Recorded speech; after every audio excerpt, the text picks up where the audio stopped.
Hey guys, eto na ang kwento ng aking paghihirap. Ako nga pala si Chopper at ginawa ko ang pinakamalaking pagkakamali sa buhay ko, sumama sa farm. Akala ko bonding time lang to. Tatakbo-takbo sa damo, magpapahangin, at baka may libre pang himas sa tiyan. Isang chill na adventure lang, di ba? Pero hindi. Niloko ako. Una, pinatawid ako sa ilog. Ilog, mga kaibigan. Di wow, kala mo naman, amphibian ako. Ang lala, isang maling hakbang ko lang. Muntik na akong magpa-rescue kay kuya sa Coast Guard. Pero teka, hindi pa doon natapos ang kalbaryo ko. Pagkalampas sa ilog, eto na, ang walang katapusang burol. Burol, bes.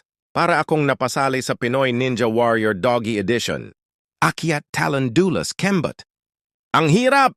Hingal na ako, pero may energy drink ba? Wala. May treats ba? Wala.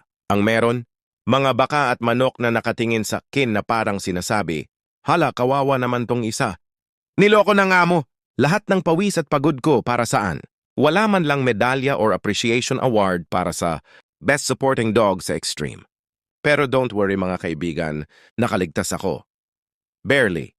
At next time nasabihin ni Busing na, Chopper, punta tayo sa farm. Magpapanggap na lang akong estatwang natutulog. Hindi na ako pa... Wait, may sinabi ka? Treats? Ano yon? Chicken. Sige na nga, isang huling adventure pa. Pero promise, last na to.